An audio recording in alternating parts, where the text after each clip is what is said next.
Good morning and welcome to today's video. It's cold, it's Saturday. I'm heading out into Surrey with the guys from Ashmay and I'm late. Remember me, remember me, remember me, remember me,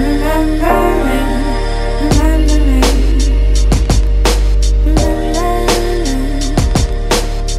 I'm but a child, I dance alone. Always. Why are you cross with me? Don't look at me. Don't even talk to me. Why not? You know what? I don't want to get into it. Jordan's really angry with me. I know he is, I don't blame him. Why is he angry with me? I'm angry with you, to be honest with you. Why? Can you give me a hand? I can't do this without someone. You're putting on sticky plasters? Yeah. I've been bleeding again. Ooh, this one's a nice one. Wow, that's a lot of blood. I know. Wait, You don't know what you're doing. something like that, isn't it?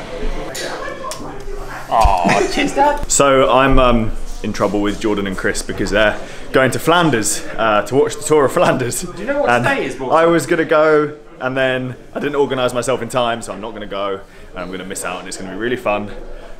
Oh, now you're stuck inside a jumper, are you alright? No, I'm very sore. Oh, yeah. I'm sore, mate. Why are you sore? What happened? Got run over, didn't I, basically? By cyclists? By a load of cyclists. My arm keeps bleeding. I'm alright, I'm just sore. And I'm sad, because do you know what today is? What we did this day last year. We got lost in Ghent. Technically, yes, but what did we actually do this day last year? 107. The last day. The last day of 107. I mean, it's not the anniversary day, but it is the last day. So, I mean, I think that's as special, don't you? Yeah.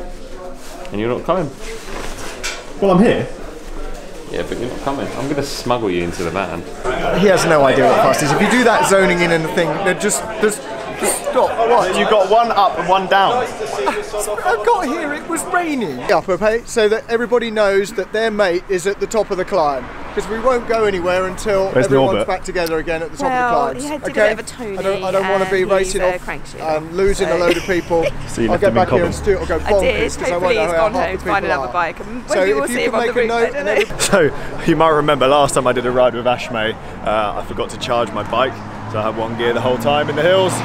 This time I have charged my bike, so it's gonna be easier, isn't it? So I'm using today's ride as an opportunity to do a few short efforts.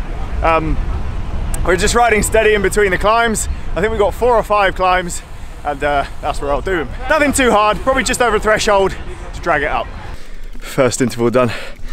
Can't help but ride harder than I should be, because there's like rabbits to chase, isn't there? I was trying to keep a steady like 370 watts, but then went up to 400 at the end. And it gets steep at the end too. Glasses there. Yeah, true. The other one, how's the bags? Again, people don't talk about That's better. Climb number 2 done. opposite camera. Yeah. Just as horrible as the first. Third climb done. Berry, I think it's called. Got pretty steep at the top. It's always a good climb when you stop, and all of a sudden you can't see a single thing through your That's not a bad view. glasses. You know, I cycled this area so much, and bizarrely this one, and like I said, that descent, never done them. No. Surrey Hills, complete maze. Yeah. Got shit all over my lens. Last proper climb, done. Nearly. There's one more kind of half climb. Are you doing this bloody moustache business again? Yes. I've come to the conclusion, I think it's a bit like a barometer, you know, when the weather's shit, one side goes down. One end up, one end down. It's like a propeller. It could be that, but I think it's telling me that the weather's changing.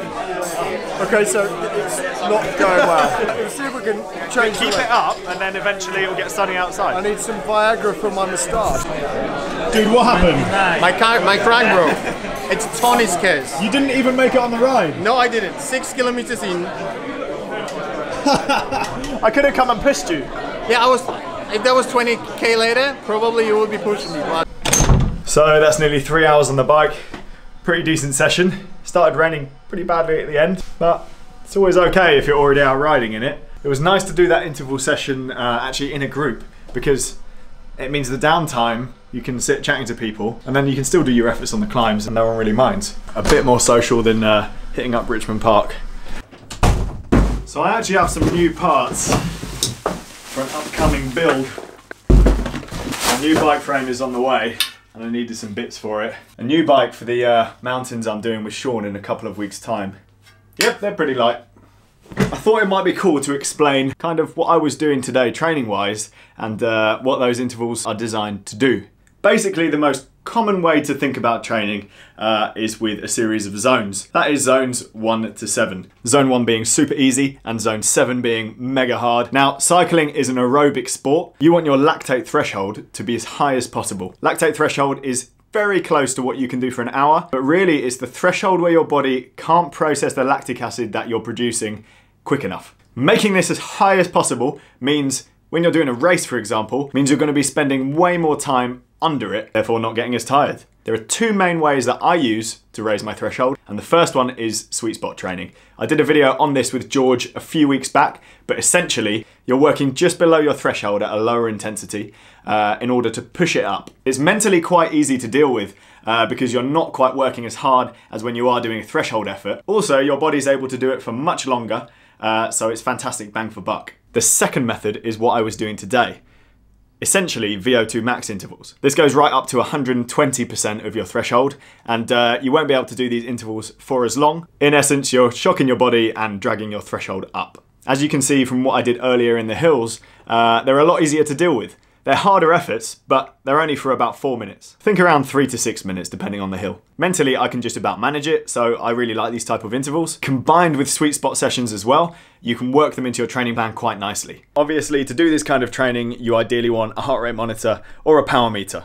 I'm also going to try and film a video with Ken. He's the guy who coaches Chris, and he's also an elite athlete himself. He understands the science behind the training much better than me. So if you have any questions that are related to training, put them in the comments down below.